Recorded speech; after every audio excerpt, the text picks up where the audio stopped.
আর কোনো উপায় না পেয়ে বিএনপি এখন আলেম ওলামাদের, পীর মাশায়েখদের দাঁড়ে দাঁড়ে ঘুরছে।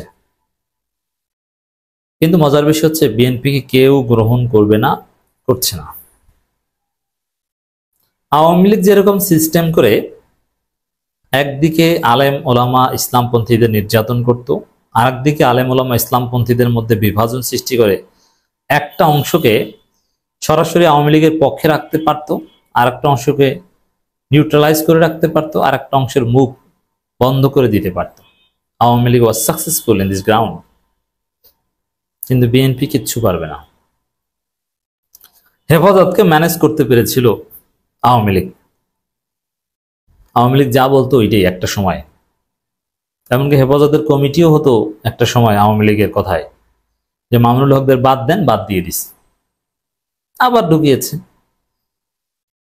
দর্শক, বিএনপি এখন সারা দেশে ইসলাম বিরোধী শক্তি হিসেবে প্রতিষ্ঠিত হয়েছে, আলেম ওলামা বিরোধী শক্তি হিসেবে প্রতিষ্ঠিত হয়েছে। বিএনপি এখন সমগ্র আলেম ওলামাদের যে লড়াই ছিল শাহবাগের বিরুদ্ধে, তারা নব্য শাহবাগই হয়ে উঠেছে, শাহবাগ 2.0 হয়ে উঠছে। এই জায়গায় ইসলামপন্থীদের সাথে বিএনপির কোনো সম্পর্ক নেই। ইসলামপন্থীদেরকে দক্ষিণপন্থী হিসেবে ট্যাগ দিয়েছে বিএনপি মহাসচিব, অতএব ইসলামপন্থীদের সাথে সম্পর্কে কোনো জায়গাই নেই। দক্ষিণপন্থীদের উত্থানে বিএনপি উদ্বিগ্ন, মির্জা ফখরুল উদ্বিগ্ন। আর দক্ষিণপন্থী কারা? ইসলামপন্থী, ডানপন্থী। অতএব সেই বিএনপির সাথে ইসলামপন্থীদের সম্পর্ক থাকে কিভাবে? বাংলাদেশের ইতিহাসে বা বাংলাদেশের সবচেয়ে, সারা পৃথিবীর সবচাইতে জনপ্রিয় বড় পীর চরমোনাই পীর সাহেবকে বলছে তার চামড়া তুলে নেবে বিএনপি। তাকে বলছে মিথ্যা বলে নেশা খায়, তাকে বলছে খয়রাত খায়, এভাবে তুচ্ছ তাচ্ছিল্য করছে। সব হুজুরদেরকে ঢালাও ভাবে বলছে রাজাকার, পাকিস্তানপন্থী, পিন্ডিপন্থী। যদিও হেফাজত এর আনুষ্ঠানিক প্রতিবাদও জানিয়েছে স্টেটমেন্ট দিয়ে। এই জায়গায় ইসলামপন্থীদের সাথে বিএনপি সম্পর্কের কোনো জায়গা নেই। ইসলাম বিরোধিতায় বিএনপি অলরেডি আওয়ামী লীগকে ছাড়িয়ে গেছে। আওয়ামী লীগের পক্ষে অনেক হুজুর ছিল, বিএনপির পক্ষে কোনো হুজুর নেই। যেমন আওয়ামী লীগ যদি বলতো আমরা একটা ওলামা সমাবেশ করব, কয়েক লক্ষ হুজুর আওয়ামী লীগ সরোয়ারের উদ্যানে আনতে পারতো। কওমি হুজুররা আসতো, আলিয়া হুজুররা আসতো, বিভিন্ন শ্রেণীর লোকজন আসতো। কিন্তু বিএনপি যদি একটা ওলামা সমাবেশ করে, কোনো আলেম আনতে পারবে না, কোনো আলেম নেই, ইমাম খতিব কেউ বিএনপি করে না। তবে যারা আজ করতো, এক সময় সবাই করতো, কিন্তু এখন করে না। যেমন বিএনপির কিছু আলেম ওলামা আছে যারা ইমামতি করে না, কিন্তু জেলার শ্রেষ্ঠ ইমাম নির্বাচিত হয় ইমামতি না করে, কারণ বিএনপি করে। এই হচ্ছে বিএনপির আলেম। কিন্তু মূলধারার আলেম বলতে যা বোঝায়, এদের সাথে বিএনপির কোনো সম্পর্ক নেই। এমনিতেই সুন্নি বা এই ধারার একটা অংশ বা আহলে হাদিসের, এরা আওয়ামী লীগ করতো। জামাত বিএনপির সাথে থাকার কারণে একটা অংশ আছে যারা জামাতকে একদম টলারেট করতে পারে না, তারা বিএনপিকে ঘৃণা করে। তারা আওয়ামী লীগেরই সফট সমর্থক, তারা যে বিএনপিকে গ্রহণ করবে এটা না। আর সাধারণ ইসলামপন্থীরা এখন ঐক্যবদ্ধ, মূলধারা ইসলামপন্থীরা ঐক্যবদ্ধ। এই জায়গায় বিএনপির সাথে ইসলামপন্থীদের সম্পর্কে কোনো জায়গা নেই। কিন্তু বিএনপি চেষ্টা করছে আলেম ওলামাদের দ্বারে দ্বারে যাওয়ার, পীর সাহেবদের কাছে যাওয়ার, কিন্তু সাড়া পাচ্ছে না, কেউ গ্রহণ করছে না। সারসিনা পীর সাহেবের কাছে গেছেন সালাউদ্দিন আহমেদ, বরকতুল্লাহ বুলু, টুপি দুইটা নিয়েছেন কিনে বা ধার করেছেন। ওই যে চরমোনাই পীর সাহেবের কাছে টুপি নিয়ে গিয়েছিলেন, মনে আছে? মির্জা ফখরুল, বরকতুল্লাহ বুলু শীতের দিনে বেচারা দুইটা উজু করেছে। শীতে কোনোদিন গায়ে পানি লাগায় এরা? অজু করেছে, গেছে, ঠিক আছে, জোহরের নামাজও পড়েছে। এখন আবার পীর সাহেব চরমোনাইয়ের কাছে গেছে, পাঞ্জাবি গায়ে দিয়েছে ঠিকই, কিন্তু মুখে দাড়ি নেই, আল্লাহ রহমতে এক সেটাও। এখন সালাউদ্দিন আর বরকতুল্লাহ বুলুর মুখে যদি একটু দাড়ি থাকতো একটু মানাইতো, কিন্তু দাড়ি টাড়ি নাই, মানায় নাই, গেছে টুপি নিয়ে। এখন নজরুল ইসলাম খানের অবশ্য একটু দাঁড়িয়ে আছে, হেফাজত আলেম ওলামা হাটাজারি মাদ্রাসা নজরুল ইসলাম খান গেছে, এখন দাঁড়িয়ে রাখছে, এর মোটামুটি ঠিক আছে। এই যে সালাউদ্দিনের বরকতুল্লাহ বুলু গেছে যেসব হুজুরদের কাছে, এরা তো এদেরকে মনে করে ফাসেক। যাই হোক, শারসিনা পীরের কাছে যে যাওয়াটা বিএনপির প্রতিনিধি দলের, এটার একটা তাৎপর্য বলি। বিএনপির ন্যারেটিভ যে ফালতু ভুয়া, তার প্রমাণ হচ্ছে এটা। বিএনপি বলে, এই রাজাকারদের বলে এই মুহূর্তে বাংলাদেশ রাজাকারদের সাথে সম্পর্ক নেই, অথচ বাংলাদেশে যদি রাজাকার কিংবা স্বাধীনতা বিরোধীদের তালিকা করা হয়, সবার উপরের দিকে পড়বে শারসিনার নাম। কারণ শারসিনার যে 71 সালে যিনি পীর ছিলেন, তিনি গ্রেপ্তারও হয়েছিলেন, তিনি বড় রাজাকার ছিলেন, স্বাধীনতা বিরোধী ছিলেন। 1971 সালে 16 ডিসেম্বর বাংলাদেশ স্বাধীন হয়েছে, কিন্তু 1972 সালে জানুয়ারি মাসেও শারসিনা মাদ্রাসায় পাকিস্তানের পতাকা উঠেছে এবং যুদ্ধাপরাধের অভিযোগও ছিল মাওলানা আবু জাফর সালের বিরুদ্ধে। এখন আপনারা এই স্বাধীনতা বিরোধীদের সাথে মিশেন কেন? একদিকে জামাতকে গালি দেন রাজাকার বলে, আর একদিকে শারসিনা যান, আর একদিকে 1971 সালে যে দলের নেতারা মুক্তিযুদ্ধ বিরোধিতা করার কারণে গণপিটুনি খেয়ে হত্যার শিকার হয়েছে, সে নিজাম ইসলামের সাথে আপনারা মাখামাখি করেন। কি বোঝা গেল? যে আপনাদের যে ওই ন্যারেটিভ যে আমরা মুক্তিযুদ্ধের পক্ষে, আমরা স্বাধীনতা বিরোধীদের রাজাকার বলে গালি দেই, এগুলো যে ফালতু, এগুলো যে কোনো গুরুত্ব নাই, ক্লিয়ার হয়ে গেল। শারসিনা পীর সাহেব বা পীরের দরবারে যাওয়া, এটা প্রমাণ করে যে আসলে ওই রাজাকার টাজাকার এগুলো হচ্ছে রাজনৈতিক গালি, এগুলো নিয়ে বিএনপির কোনো আবেগ নাই। বিএনপি আসলে রাজাকারদের বিরুদ্ধে এরকম কিছু না, যেখানে সুযোগ আছে, মধু আছে, সেখানে যায়। সালাউদ্দিন কাদের চৌধুরীর কাছে মধু ছিল, রাজাকার হিসেবে তাকে গ্রহণ করেছে, কোনো সমস্যা নেই। শাহ আজিজ, আব্দুর রহমান বিশ্বাস, এদের কাছে মধু ছিল, রাজাকার হিসেবে তাদেরকে প্রাইম মিনিস্টার, প্রেসিডেন্ট বানিয়েছে। এই হচ্ছে বিএনপির চরিত্র। এরপর হাটহাজারী মাদ্রাসায় গিয়েছে, চট্টগ্রামে হেফাজতের ঘাঁটিতে গেলেন বিএনপির 2 নীতি নির্ধারক, সেখানে পরিদর্শন করেন, কবর জিয়ারত করেন, ঠিক আছে। সালাউদ্দিন আহমেদ এবং নজরুল ইসলাম খান দোয়া করেছেন। কিন্তু মজার বিষয় হচ্ছে যে এটা আওয়ামী লীগ জামানা না যে হাসান মাহমুদ আর আসাদুজ্জামান খান কামাল যাবে আর স্যার স্যার বলবেন, না, ধোলাই দিয়ে দিয়েছে, বিএনপির নেতাদেরকে ধোলাই দিয়েছে যে আপনারা আসছেন, ঠিক আছে। আলেম হাটহাজারীর শিক্ষকরা স্পষ্ট ভিডিও বার্তায় বলেছে তাদেরকে সামনে, কিন্তু আপনারা যে চান্দাবাজি করেন এটা বন্ধ করেন।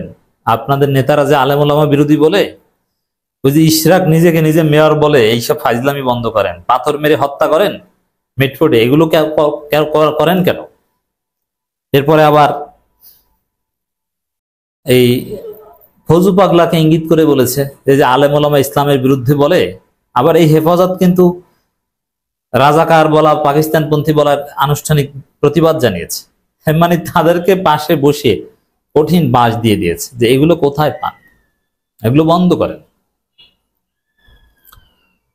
তো দর্শক, বিএনপি আসলে হুজুর আলেম ওলামাদের কাছে যাচ্ছে, কিন্তু তারা তাদেরকে পাল্টা নসিহত করে পাঠিয়ে দিচ্ছে যে ভালো হয়ে আসেন। খালেদা জিয়া, তারেক রহমান, এদেরকে আমরা রেসপেক্ট করি, জিয়াউর রহমান, কিন্তু আপনারা যে আকাম করছেন এগুলো বন্ধ করে আসেন। তো বিএনপি কোথাও জায়গা পায়। রাজনীতিতে বিএনপির সোশ্যাল ক্যাপিটাল, বিএনপির ন্যারেটিভ শেষ, কিচ্ছু নাই। বিএনপি এখন গরিব সংগঠন। টাকা থাকলে কি ধনী হওয়া যায়? টেম্পো স্ট্যান্ড থেকে চাঁদাবাজি করে বাড়ি গাড়ি করতে পারলে কি ধনী হওয়া যায়? না। বিএনপি এখন মিসকিন, ফকির, খয়রাতি, পলিটিক্যাল খয়রাতি, টাকা পয়সার দিক থেকে না। জামা কাপড় ভালো, দামি দামি পোশাক পরেন, সব ঠিক আছে। তারেক রহমানের গাড়ি বিলাস সম্পর্কে আমরা জানি, সব ঠিক আছে। কিন্তু তারেক রহমানও ফকির মিসকিন, বিএনপি ফকির মিসকিন, কারণ এদের কোনো সোশ্যাল ক্যাপিটাল নাই, কোনো ন্যারেটিভ নেই। সোশ্যাল ক্যাপিটাল বলতে আমি টাকা পয়সা বোঝাচ্ছি না। দেখেন কি অবস্থা দাঁড়িয়েছে। বিএনপি কি বলবেন, কি বলে রাজনীতি করবে? একটা স্লোগান তো লাগে যে আমরা এইটার পক্ষে, এইটার বিপক্ষে।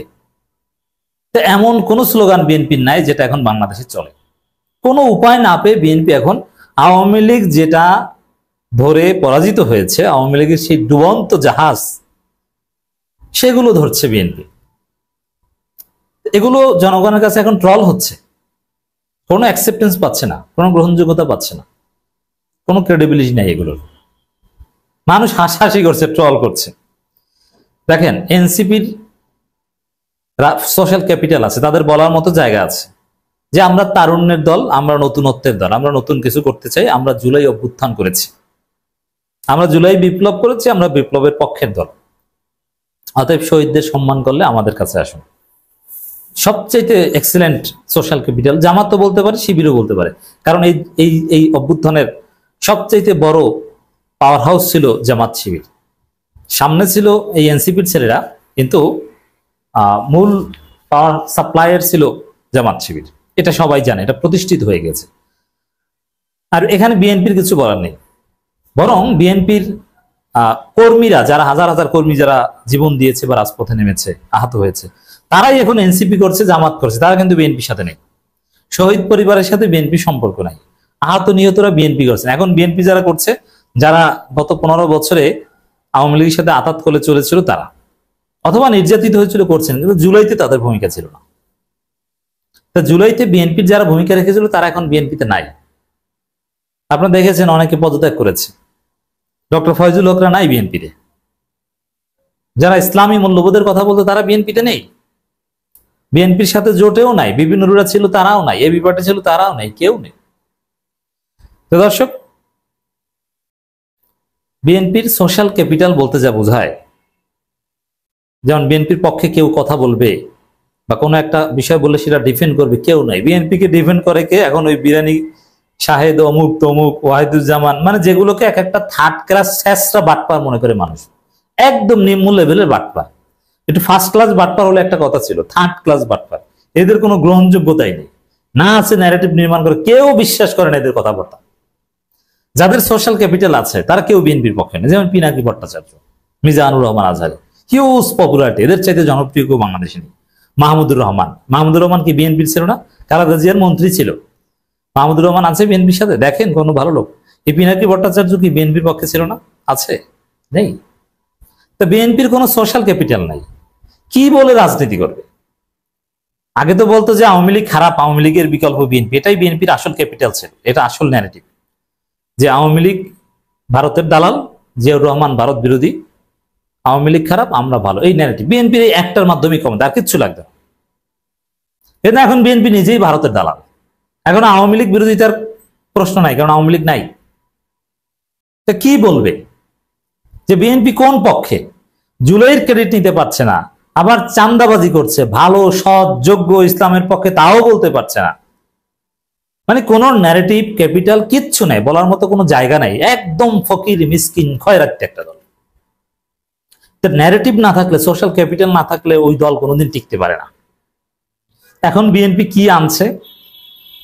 ৭১ স্বাধীনতা যুদ্ধে আমাদের মূল কথা, এখানে কোনো আপোষ নেই। আচ্ছা, ৭১ কেন্দ্রিক ব্যবসা বিএনপি করে কোন দিকে? বিএনপি কি ৭১ সালে ছিল? বিএনপি দল হিসাবে বেসিক্যালি একজন বা কয়েকজন মুক্তিযোদ্ধা এবং রাজাকাররা এই দলটা প্রতিষ্ঠিত করেছে, রাজাকারদের পুনর্বাসন করেছে, রাজাকারদের প্রধানমন্ত্রী বানিয়েছে, প্রেসিডেন্ট বানিয়েছে, মন্ত্রী বানিয়েছে। রাজাকার পুত্ররা আজকে বিএনপির মহাসচিব, বিএনপির স্থায়ী কমিটির সদস্য, যেমন আমির খসরু এবং সালাউদ্দিন, দুইজনই বিখ্যাত রাজাকার পুত্র। আরো অভাব নাই। সালাউদ্দিন কাদের চৌধুরীর ছেলেরা এখন বিএনপি করে, আব্দুল আলিম চৌধুরী বংশধর বিএনপি করে, শাহ আজিজ, আব্দুর রহমান বিশ্বাস, যদু মিয়া, এগুলো। এই যে মুক্তিযোদ্ধা কোথায়? কে কে মুক্তিযোদ্ধা? বিএনপিতে কে মুক্তিযোদ্ধা? গুরুত্বপূর্ণ কেউ আছে মুক্তিযোদ্ধা? দেখাতে পারবেন? সেই বিএনপি, যে বিএনপি ৭১ পরে প্রতিষ্ঠিত হয়েছে, যে বিএনপির প্রতিষ্ঠা আদর্শ সারা জীবনের কর্ম ছিল, যারা মুক্তিযুদ্ধের পক্ষে বলতো, কথিত ব্যবসা করতো আওয়ামী লীগ, তাদের বিরুদ্ধে বিরোধিতা করা। এই জন্য তারা রাজাকারদের সাথে নিয়ে হলো ভারতের দালাল আওয়ামী লীগকে ঠেকিয়েছে। এখন যদি বিএনপি এসে বলে আমরা মুক্তিযুদ্ধের পক্ষের, আমরা ৭১ ছিলাম, এটা কেউ হবে? ৭১ সালে তো তাদের দল ছিল না। মানে এই যে খয়রাতি কত প্রকার, কি কি। যেমন বাংলাদেশে অজপাড়া গায়ে একজন খয়রাতির কাছে যদি ১ কোটি মার্কিন ডলার থাকে, ওই মার্কিন ডলার তার ওই অজপাড়া গ্রামে ৪ আনার দাম নাই। ওটা সেরা কাগজ যে বিক্রি করা যায় কেজি দরে, তারও দাম নাই। কারণ ওই খয়রাতির দরকার কি? তার দরকার আমি গ্রামের দোকান থেকে রুটি কিনবো, চাউল কিনবো, ডাল কিনবো, পেঁয়াজ কিনবো। এখন সেখানে তো আর মার্কিন ডলার চলে না। মার্কিন ডলার যদি চালাইতে হয় তাহলে আপনাকে ঢাকার শহরে বিভিন্ন মানি এক্সচেঞ্জ কোম্পানি বা ব্যাংকে এসে এক্সচেঞ্জ করতে হবে, আর ওই জায়গায় জীবনে খয়রাতি আসতে পারবে না। বিএনপি এখন অচল মাল, তাদের সাথে যেটা যাই না, চলেই না। গ্রাম অজপাড়া গ্রামের রুটির দোকানে, চাউলের দোকানে মার্কিন ডলার নিবে না, তা ওখানে দরকার আপনার ৫০ টাকা, ১০০ টাকা। ছোট হলে ওইটা যাবে না। তো ৭১-এর মুক্তিযুদ্ধ যতই বড় হোক, ওটা বিএনপির সাথে যায় না, ওটা বিএনপির সাথে রিলেটেই না, ওটা অচল জিনিস। আপনি যদি বাংলাদেশে এখন সেই ৬০-এর দশকের মুদ্রা নিয়ে যান, চলবে? দোকানদার আপনাকে কিছু দিবে? দেবে না। তবে বিএনপির যে এই ৭১-এর কথা বিএনপি বলে, ওটা অচল, এটা বিএনপির কাছে চলেই না। কেন চলে না বলেছি। আর মির্জা ফখরুল বলছেন ৭১-এর স্বাধীনতা যুদ্ধে আমাদের মূল কথা। আরে ভাই, আপনাকে ছিলেন ৭১-এর স্বাধীনতা যুদ্ধে, আপনাদের মূল কথা হয় কিভাবে? আর আপনি কি, আপনার বাপ তো রাজাকার। তো এগুলো জনগণ হাসাহাসি করে না? আর এই প্রেক্ষিতে এখন বলে তুমি কি আমি কে, বাঙালি বাঙালি। এতে বিএনপি যারা এতদিন করতো তারা করবে? যারা জিয়াউর রহমানকে ভালোবাসে তারা বিএনপি করবে? করবে না, করে না, নাই। এই জন্যই ডক্টর ফয়জুল হকরা বিএনপিতে নেই। এরপরে সালাউদ্দিন আহমেদ বলেন যে না, আমরা ৭১ নিয়ে আওয়ামী লীগ স্টাইলে কথা বলবো না। তার কিছুক্ষণ পরেই আবার ইকবাল হাসান টুকু বলেন যে জামাত ইসলামী ক্ষমা চাইতে হবে ৭১ নিয়ে। আপনি চিন্তা করেন, জামাতকে ক্ষমা চাইতে হবে, বিএনপি কোনোদিন এটা বলেছে? এটা আওয়ামী লীগ বলেছে। তো জামাতকে ক্ষমা চাইতে হবে, এই ক্ষমা চাইতে বলাটা এটা একটা ফালতু রাজনীতি। আবার বিএনপি হারুন বলছে, হারুন পাপিয়া দম্পতি, জামাতের নাম চেঞ্জ করা উচিত। যুক্তি কি? যে বিডিআর বিদ্রোহের কারণে বিডিআর নাম চেঞ্জ করে বিজিবি করা হয়েছে। এর মানে হাসিনা যেটা করেছে ওইটা হচ্ছে হারুনের দলিল। আরে ভাই, আপনি আমি আপনার দল কি বিডিআর নাম চেঞ্জ করে বিজিবি দেওয়ার পক্ষে ছিল? না, ছিল না। তাহলে হাসিনার অপকর্মকে আপনি দলিল বানান। মানে এই যে জামাতের নাম চেঞ্জ করো, বা আওয়ামী লীগের ন্যারেটিভ গুলো, ওরা রাজাকার, আমি বাঙালি, আমি মুক্তিযুদ্ধের বাল, তো এইসব কথা এগুলো খুব খায়। প্রতিপক্ষকে রাজাকার বললে পোলাপান মজা পায়, মজা করে বলে তুমি কে আমি কে, রাজাকার রাজাকার। এটা এখন জেনজির কাছে এখন গ্লোরিয়াস স্লোগান, আর প্রতিপক্ষকে রাজাকার বলে গালি দেয়। এর মানে আসলে বিএনপির কোনো সোশ্যাল ক্যাপিটাল নাই, ন্যারেটিভ নাই, কিচ্ছু নাই। আওয়ামী লীগের বস্তা পজা আদর্শ নিয়ে রাজনীতি করছে। বিএনপি শেষ। এভাবে রাজনীতি করা যায় না। ফকির মিসকিন এরা না খেয়ে মরবে পলিটিক্যাল ক্যাপিটাল, পলিটিক্যাল ন্যারেটিভের অভাবে।